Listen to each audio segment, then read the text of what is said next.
ಕೇಳಿದ ಕೂಡಲೇ ಹಣ ಹೂಡಿಕೆ ಮಾಡೋ ಜನರೇ ಎಚ್ಚರ ಎಚ್ಚರ. 1 ಲಕ್ಷಕ್ಕೆ ದುಪ್ಪಟ್ಟು ಹಣ ಕೊಡ್ತೀವಿ ಅಂದ್ರೆ ನಂಬಲೇಬೇಡಿ.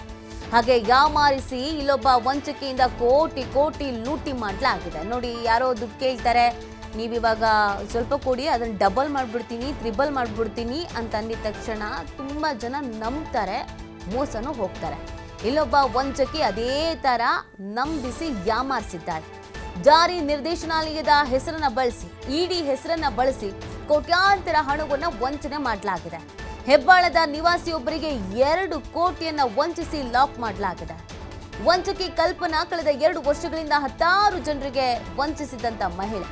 ಜಾರಿ ನಿರ್ದೇಶನಾಲಯ ಸೀಸ್ ಮಾಡಿರುವಂತಹ ಹಣ ಬರಲಿದೆ. ವಶಕ್ಕೆ ಪಡೆದಿರೋ ಹಣ ಬರೋಕೆ ಇನ್ವೆಸ್ಟ್ ಮಾಡಬೇಕಿದೆ. ನೀವು ಕೊಡುವ ಹಣಕ್ಕೆ ದುಪ್ಪಟ್ಟು ಹಣ ಕೊಡೋದಾಗಿ ನಂಬಿಸಿ ವಂಚನೆಯನ್ನ ಮಾಡಲಾಗಿದೆ.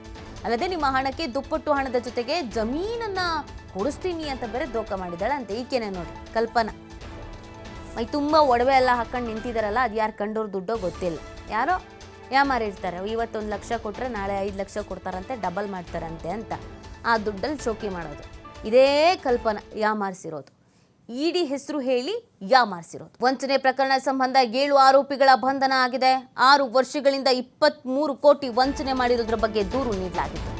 ಸಂಬಂಧಿಕರು ಮತ್ತು ಪರಿಚಿತರಿಗೆ ಮೊದಲು ನಂಬಿಸಿ ವಂಚನೆಯನ್ನ ಮಾಡಿದ್ದಾಳೆ.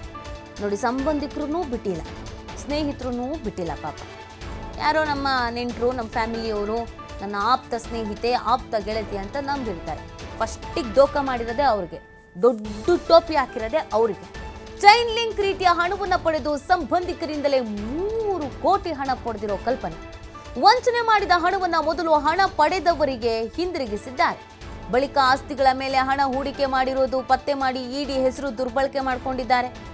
ಆರ್ಬಿಐ ಮತ್ತು ಇಡಿ ಹೆಸರು ದುರ್ಬಳಕೆ ಮಾಡಿಕೊಂಡು ವಂಚನೆಯನ್ನ ಮಾಡಿದ್ದಾರೆ. ಬೆಂಗಳೂರಿನ ಹೆಬ್ಬಾಳ ಠಾಣೆಯಲ್ಲಿ ಪ್ರಕರಣ ದಾಖಲಿಸಿ ತನಿಖೆಯನ್ನ ಮುಂದುವರಿಸಲಾಗ್ತಾ ಇದೆ. ಯಾವ್ಯಾವ ರೀತಿಯಾಗಿ ಯಾಮಾರಿಸ್ತಾರೆ, ಹೆಂಗೆ ಯಾಮಾರಿಸ್ತಾರೆ ಅನ್ನೋದನ್ನ ಎಳೆಯಾಗಿ ಈಗ ಬಿಚ್ಚಿಡಲಾಗಿದೆ. ಆದರೆ ಇವಾಗ ಏನಂತ ಗೊತ್ತಿಲ್ಲ, ಎಲ್ಲರೂ ಫೋನ್ಗಳು ಬ್ಲಾಕ್ ಮಾಡೋದಕ್ಕೆ ಶುರು ಮಾಡಿದ ಮೇಲೇ ನಾವು ಏನಾಯಿತು ಎಂತ ಅಂತ ಅವ್ರ ಮನೆಗೆ ಹೋಗಿ ನೋಡುವಾಗ ಗೊತ್ತಾಗಿದ್ದು, ಈ ಥರ ನಮ್ಮ ಹತ್ರ ಮಾತ್ರ ಅಲ್ಲ, ಇವ್ರ ಹತ್ರ ತೊಗೊಂಡಿದ್ದಾರೆ, ಇವ್ರ ಹತ್ರ ಮಾತ್ರ ಅಲ್ಲ, ಇನ್ನೂ ಬೇರೆಯವ್ರ ಹತ್ರ ತೊಗೊಂಡಿದ್ದಾರೆ ಅಂತ ತುಂಬ ಇದು ನಮಗೆ ವಿಷಯಗಳು ಗೊತ್ತಾಗಿ ಆಮೇಲೆ ನಾವು ಇದನ್ನ ದೊಡ್ಡದು ಮಾಡಲೇಬೇಕು. ಯಾಕಂದರೆ ಇವರು 2007ಇಂದ ಮಾಡ್ತಾಯಿದ್ದಾರಂತ ಕಲ್ಪನಾ ಅವರು. ನಮಗೆ ಸರಿಯಾಗಿ ಗೊತ್ತಿಲ್ಲ ಅದೆಷ್ಟು ನಿಜ ಎಷ್ಟು ಸುಳ್ಳು ಅಂತ ಗೊತ್ತಿಲ್ಲ. ಆದರೆ ಆ ಕಂಪ್ಲೇಂಟು ವಿಷಯಗಳೆಲ್ಲ ನೋಡಿದ್ರೆ ಒಂದು 10 ವರ್ಷದಿಂದ ಅಟ್ಲೀಸ್ಟ್ ಮಾಡ್ತಾಯಿದ್ದಾರೆ. ನಾವು ತೊಗೊಂಡಿದ್ದು ಅಷ್ಟೊಂದು ತೊಗೊಂಡಿಲ್ಲ, ನಾವು ತೊಗೊಂಡಿದ್ದೀವಿ, ಆದರೆ ನಾವು ಕಲ್ಪನಾ ಕೊಟ್ಟಿಲ್ಲ. ನಾವು ಬಂದು ಕಲ್ಪನಾ ಕೊಟ್ಟಿದ್ದು ಬೇರೆ ದುಡ್ಡು, ಅದು ನಮ್ಮ ದುಡ್ಡು. ಇವ್ರ ದುಡ್ಡು ನಾವು ಬಂದು ಯಾವುದಕ್ಕೂ ಉಪಯೋಗಿಸ್ಕೊಂಡಿಲ್ಲ, ಬೇರೆ ಯಾವುದೋ ಜಾಗಕ್ಕೆ ಮಾಡಿದ್ದೀನಿ ಅಂತ ಹೇಳ್ತಾರೆ. ಯಾವ ಜಾಗ ಅಂತ ಕೇಳಿದರೆ ಅದಕ್ಕೆ ಆನ್ಸರ್ ಇಲ್ಲ. ಸರಿ, ಈ ವರುಣ್ ಅನ್ನೋರನ್ನ ನೀವು ಕಾನ್ಫರೆನ್ಸ್ ಕಾಲ್ ನನಗೆ ಗೊತ್ತಿಲ್ಲ, ನಾನು ಯಾವತ್ತೂ ಹಂಗೆ ಮಾತಾಡಿಲ್ಲ ಅಂದರು.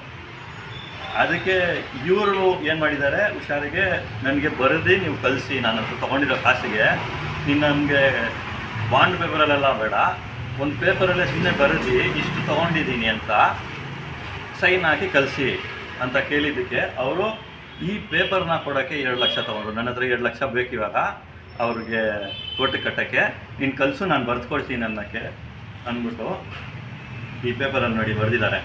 ಈ ಘಟನೆ ನಡೆದಿದ್ದ ದಿನದಿಂದ ಈ ಥರ ಶುರು ಮಾಡ್ಕೊಂಡ್ಬಿಟ್ಟಿದ್ದಾರೆ.